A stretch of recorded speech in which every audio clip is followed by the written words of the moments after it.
Hello friends, आप सभी का फिर से आपके अपने YouTube चैनल रघु एंकर पर बहुत बहुत स्वागत है।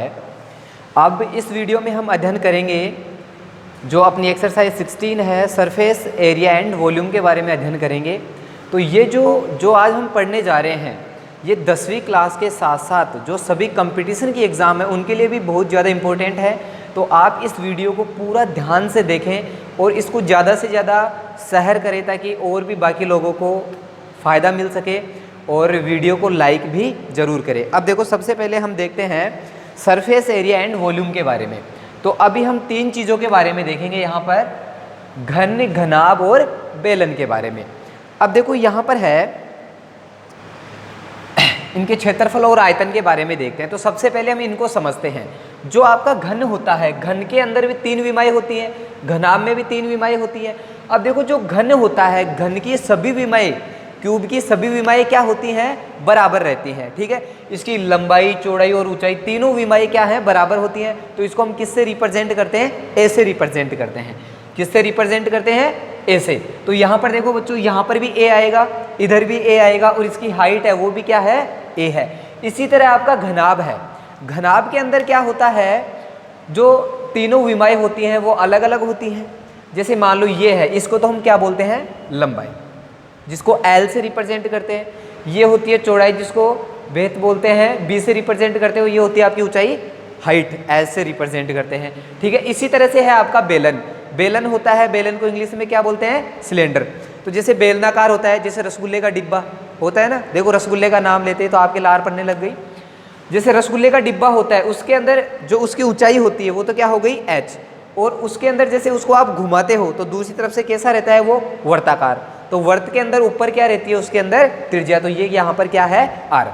तो देखो, सबसे पहले हम इनके अंदर देखते हैं आयतन के बारे में। किसके बारे में देखते हैं? आयतन के बारे में। तो देखो, कोई भी आकृति हो उसका आयतन क्या होता है? आकृति का आयतन फॉर्मूला होता है आकृति का आयतन बराबर, ये होता है आपका आधार का क्षेत्रफल। आधार का क्षेत्रफल गुणा ऊंचाई। ठीक है, आधार का क्षेत्रफल गुणा ऊंचाई, area of base into height. अब देखो बच्चों, यहाँ पर सबसे पहले हम देखते हैं घन के बारे में। तो जो आपका घन है, इसके अंदर क्या है? ये आकृति है तो घन है, तो आधार किसका लेंगे? हम घन का ही लेंगे। तो अगर आपको चाहिए, जैसे मान लो हम यहाँ पर एक बार में लिख देते हैं क्षेत्रफल, ये आयतन, क्या लिख देते हैं? आयतन। तो ये आयतन हमने लिख दिया। अब जो घन के नीचे वो घन का आयतन, घनाभ के नीचे घनाभ का आयतन, बेलन के नीचे बेलन का आयतन। अब यहाँ पर देखो, घन का आयतन होगा वो क्या होता है? पहले इसको साइड में समझो। आधार का क्षेत्रफल मतलब यहाँ पर घन का जो आधार है वो क्या है? वर्ग है। क्या है? वर्ग होता है। घन का जो आधार होता है वो वर्गाकार होता है, और वर्ग का क्षेत्रफल क्या होता है? ए स्क्वायर, भुजा स्क्वायर होता है ना। तो भुजा गुणा भुजा बोल सकते हैं, या ए स्क्वायर भी बोल सकते हैं। और गुणा करना है आपको ऊंचाई से। किससे गुणा करना है? ऊंचाई से। तो देखो बच्चों, इसके अंदर ऊंचाई भी क्या है? ए ही है। जो एच है उसका मान भी क्या है? ए है। तो यहाँ पर भी आपके पास क्या आ जाएगा? ए। तो ए स्क्वायर को ए से मल्टीप्लाई करेंगे तो क्या बन जाएगा? ए क्यूब। तो यहाँ पर आपके पास घन का आयतन क्या आ गया बच्चों? ए क्यूब। इसको एल क्यूब से भी रिप्रेजेंट करते हैं, वो तो अपन किसी से भी रिप्रेजेंट कर सकते हैं, ए क्यूब से भी या फिर एल क्यूब से भी। ऐसे ही देखो, अब आते हैं हम घनाभ में। अब घनाभ के अंदर जो घनाभ होता है, घनाभ का जो आधार होता है वो कैसा होता है? आयताकार। किसी भी घनाभ को, जैसे मान लो आपकी दादी की संदूक है घर पे, उसका आधार देखना नीचे से। ठीक है, उस संदूक का जो आधार है, या ऊपर से देख लेना आधार, तो नीचे से और ऊपर से बराबर ही रहता है। तो वो कैसा दिखेगा आपको? एक आयत की तरह दिखेगा। तो आयत का जो आधार होता है, आयत का क्षेत्रफल क्या होता है? लंबाई गुणा चौड़ाई। यही होता है ना आयत का क्षेत्रफल, 5वीं क्लास में सीखा है आप लोगों ने। अब देखो, इसको गुणा करना है, किससे करना है? ऊंचाई से। तो ऊंचाई से गुणा करना है, तो ये बन गया आपका लंबाई गुणा चौड़ाई गुणा ऊंचाई, घनाभ का आयतन। इसको हम रिप्रेजेंट कर सकते हैं एल से, इंटू बी से और इंटू एल से। इसको हम डायरेक्ट ऐसे भी लिख सकते हैं, एल बी एच, क्योंकि बीच में कोई साइन नहीं है, मतलब क्या है? मल्टीप्लाई है। तो घनाभ का आयतन क्या हो गया बच्चों आपके पास? L B H. ठीक है, एल बी एच हो गया।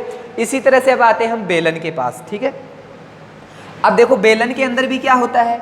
बेलन के अंदर भी वही लगेगा, आधार का क्षेत्रफल गुणा ऊंचाई। अब जो आपका बेलन है उसका आधार कैसा होता है, जैसे मान लो कोई भी बेलन है, जैसे ये पानी की बोतल है, ये बेलनाकार, अपन प्रॉपर बेलनाकार नहीं है पर अपन इसको मान लेते हैं जैसे बेलनाकार है, ये मान लो इसको हम इधर ऐसे घुमाते हैं तो ये कैसा बनता है, वर्ताकार। मतलब आधार इसका वृत्त है तो नीचे क्या आ जाएगा, वृत्त का क्षेत्रफल। तो आप लिखोगे वृत्त का क्षेत्रफल, वृत्त का क्षेत्रफल गुणा में क्या आ जाएगी, ऊंचाई। ठीक है, वृत्त का क्षेत्रफल आपके पास क्या होता है, पाई आर स्क्वायर, गुणा में ऊंचाई को क्या बोलते हैं, h।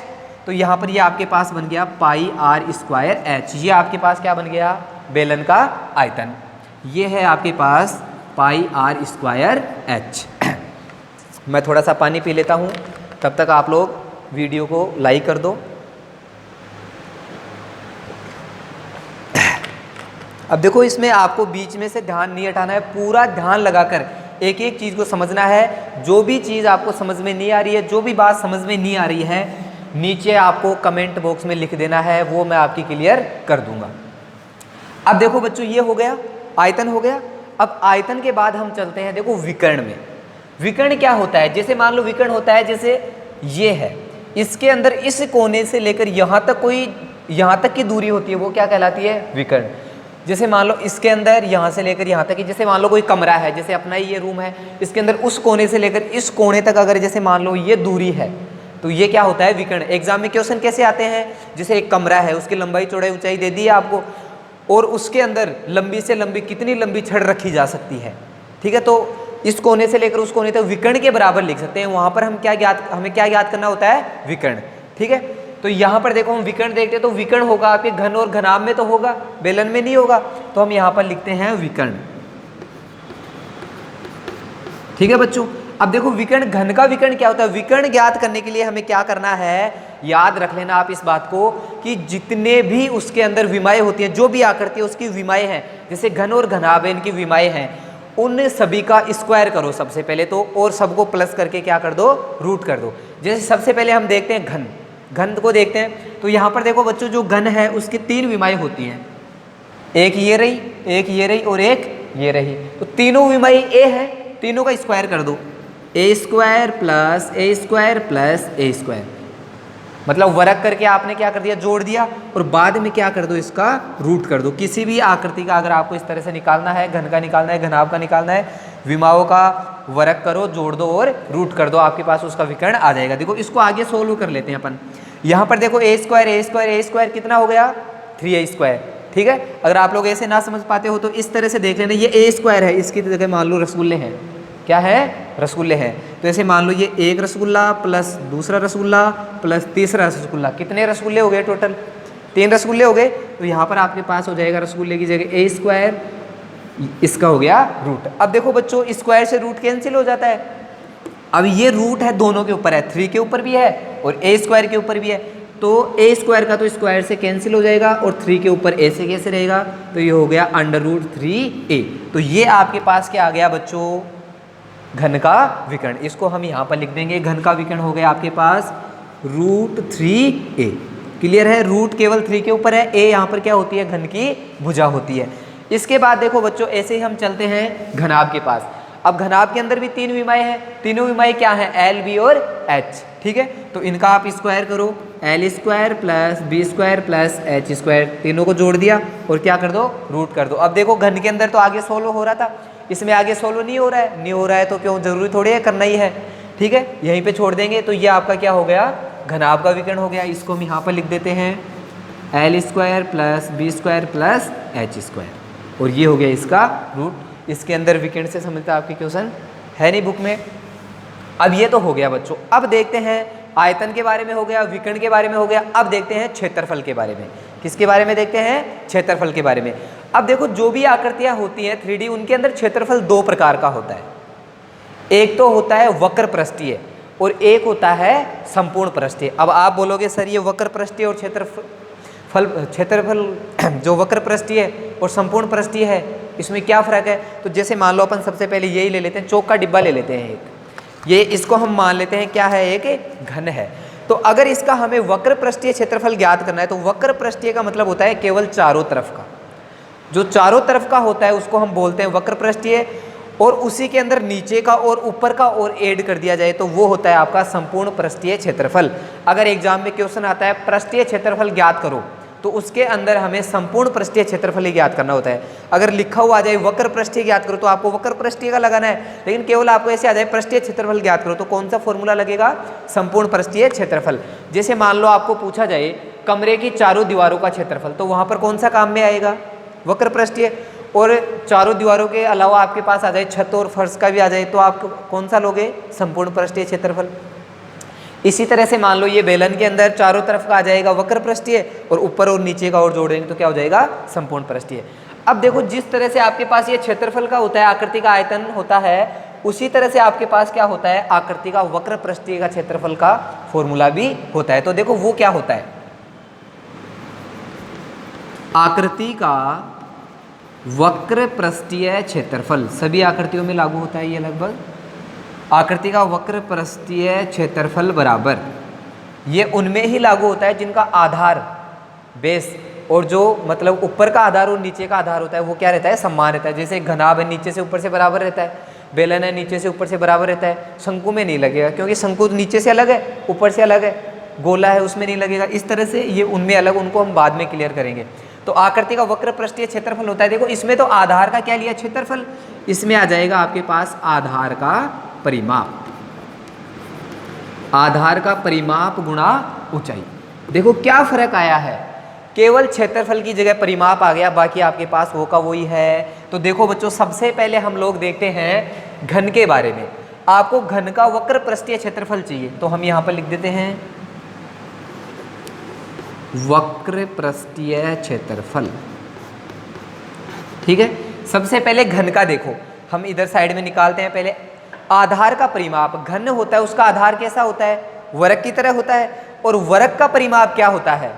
4 गुणा भुजा। देखो घनाभ होता है उसका आधार ये है, वर्ग है, एक वर्ग होता है। और वर्ग का आधार क्या, ये परिमाप क्या होता है?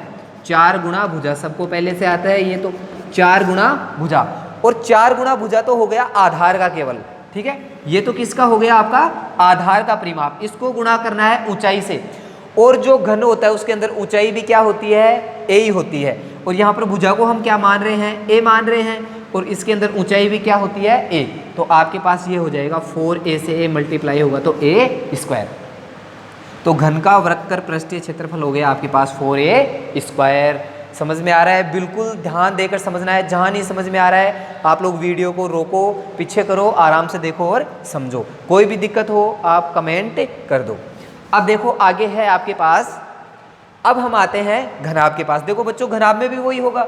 घनाभ का जो आधार होता है, जैसे घनाभ है, जैसे मान लो जैसे अपनी नोटबुक है, ये एक तरह से क्या होती है? घनाभ होती है। घनाभ है ना। अब इसका आधार देखो, जैसे ये आधार है इसका, ये आधार है कैसा है? आयताकार है। तो नीचे लगेगा आपके पास आयत का क्षेत्रफल, आयत का परिमाप। और आयत का परिमाप क्या होता है आपके पास?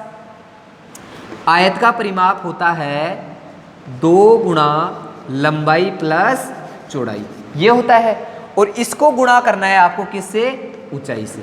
किससे गुणा करना है? ऊंचाई से। अब इसको आप ऐसे भी लिख सकते हो, 2 गुणा लंबाई को हम क्या बोलते हैं? देखो इसके अंदर L प्लस चौड़ाई को B और इंटू में H, ये बन गया आपका घनाभ का वक्र पृष्ठीय क्षेत्रफल। तो इसको हम यहाँ पर लिख देते हैं 2 into L plus B into H। Clear है बच्चों? अब देखो इसी तरह से हम आते हैं बेलन के पास में। जो आपका सिलेंडर है इसके अंदर क्या है? वही फॉर्मूला, आधार का परिमाप। तो आधार क्या होता है? देखो बेलन है, इसका आधार कैसा है? वर्ताकार। तो नीचे तो लगेगा बेलन का वृत्त का परिमाप। तो वृत्त का परिमाप आपके पास होता है, वृत्त का परिमाप क्या होता है? 2πr। और इसको गुणा करना है ऊंचाई से। ऊंचाई को क्या बोलते हैं? h। तो ये हो गया आपके पास 2πr/h। तो देखो बच्चों वक्र पृष्ठीय क्षेत्रफल घन का ये होता है, घनाभ का ये होता है 2 into L plus B into H, और बेलन का होता है 2πr/h। क्लियर है? अब ये तो था आपके पास वक्र पृष्ठीय क्षेत्रफल। अब हम देखते हैं संपूर्ण पृष्ठीय क्षेत्रफल। अब देखो संपूर्ण पृष्ठीय क्षेत्रफल क्या होता है?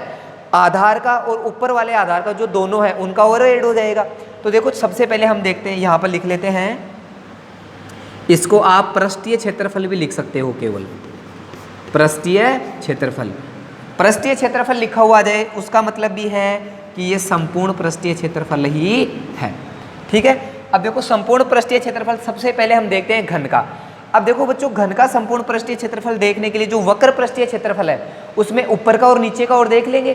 तो जो घन होता है ऊपर से भी वर्ग होता है और नीचे से भी वर्ग होता है, तो दो वर्गों का क्षेत्रफल और जुड़ जाएगा। ठीक है, तो यहाँ पर देखो जैसे ये है 4a², ये चारों तरफ का हो गया। ऊपर का क्या हो जाएगा a², क्योंकि ऊपर से घन वर्गाकार होता है और नीचे से भी क्या होता है वर्गाकार। तो देखो 4a², इस बार 4 रसगुल्ले, ये एक रसगुल्ला और एक रसगुल्ला और कितने रसगुल्ले हो गए 6 रसगुल्ले, मतलब 6a²। तो यहाँ पर क्या हो जाएगा आपके पास 6a²। इसी तरह से देखो आपके पास जो ये आता है घनाभ आता है, इसके अंदर ये तो वक्र पृष्ठीय हो गया, ऊपर का और नीचे का और जुड़ जाएगा। इसको डायरेक्ट याद करने का तरीका है आपके पास 2 × देखो घनाभ में 3 विमाएं आती हैं L, B और H।